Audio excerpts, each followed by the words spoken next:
आहेत ते या ठिकाणी जोडे मारले जातात। वाल्मिक कराड आहे त्याच्या फोटोला या ठिकाणी चपल्या मारले जातात, जोडे मारले जातात। आपण या ठिकाणी पाहतोय या मोर्चामध्ये जे आंदोलक आहेत ते या ठिकाणी आक्रमक झालेले आहेत आणि थेट वाल्मिक कराड आहे त्याला चपल्याने जोडे मारून त्याला फाशीची मागणी या ठिकाणी केली जाते। तुम्ही कुठून आलाय डायरेक्ट आता जोडे मारून आंदोलन करताय? मी बीडवरून आलोय, शिरूर तालुक्यातून। मी स्वतः भारतीय जनता पार्टीचा एक कार्यकर्ता आहे। मी आता विधानसभेला पोलिंग एजंट होतो, मात्र संतोष अण्णा देशमुख सुद्धा भारतीय जनता पार्टी कार्यकर्ते होते। भारतीय जनता पार्टीचे पंकजाताईंचे बूथ प्रमुख होते। आम्ही पण मला फडणवीस साहेबाला आमच्या मुख्यमंत्र्यांना एक प्रश्न विचारायचा आहे। फडणवीस साहेब, आम्ही भारतीय जनता पार्टीचे लोक बीड जिल्ह्यातील सुरक्षित नाहीयेत। धनंजय मुंडेंची जी दहशत आहे ना ती अजिबात सुरक्षित नाहीये। पण मला सांगा, सरकार तुमचं आहे, भाजपचे तुम्ही आहे, तरी भाजप पक्षावर तुम्ही आरोप करताय? धनंजय मुंडे हे सर्वश्री दिशाभूल करण्याचं काम करतात। आमचे सुरेश धस नेहमी सांगत असतात ते तिथं गोट्यात कानात बोलतात। कानात बोलणारे नेते धनंजय मुंडे आहेत। अजितदादांची अजितदादा हे पारदर्शी नेते आहेत, विकासशील नेते आहेत, यांची धनंजय मुंडे फसवणूक करतात। मला एक सांगा सर, हेच लोक म्हणायचे धनंजय मुंडे ज्यावेळेस भारतीय जनता पक्षात होते त्यावेळेस ते म्हणायचे की राष्ट्रवादी काँग्रेस हा मराठ्यांचा पक्ष आहे, मराठ्यांचा पक्ष आहे।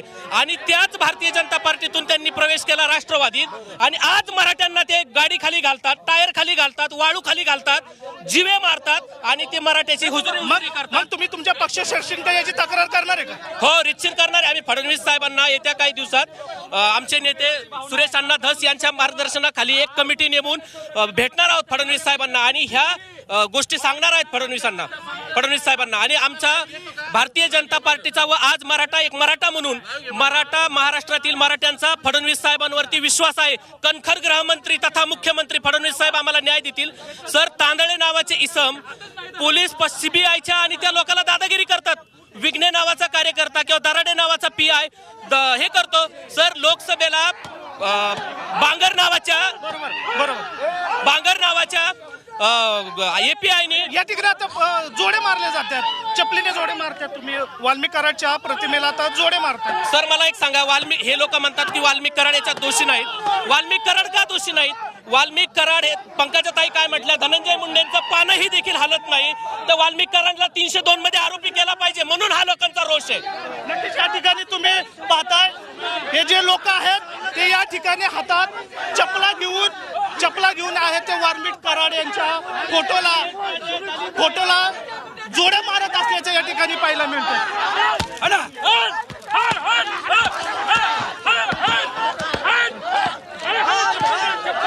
पाय खाली टाका, खाली टाका।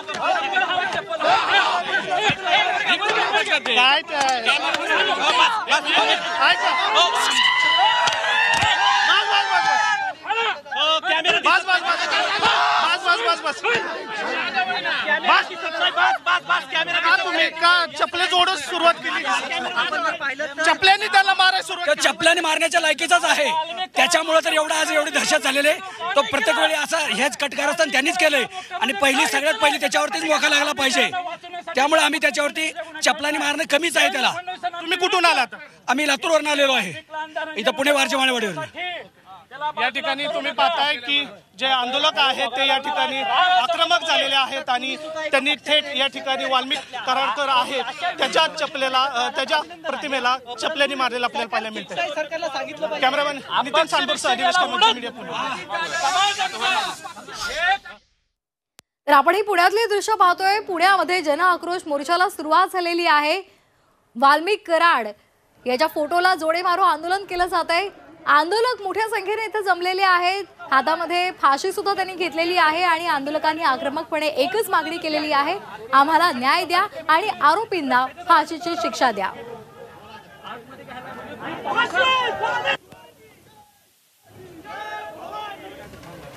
दरम्यान पुण्यातील जन आक्रोश मोर्चामध्ये काँग्रेसचे नेते पृथ्वीराज चव्हाण सुद्धा सहभागी झालेले आहेत। महाराष्ट्रामध्ये ही परिस्थिती निर्माण झाली आहे त्याला भाजप सरकार कारणीभूत असल्याचा आरोप सुद्धा पृथ्वीराज चव्हाण यांनी केलाय। खंडणी मागून दहशत निर्माण केली जाते असा आरोप सुद्धा त्यांनी केलाय। तसंच आरोपींना कठोरात कठोर शिक्षा झालीच पाहिजे अशी आग्रही मागणी त्यांनी केलेली आहे आणि ते मोर्चामध्ये सहभागी झालेले आहेत।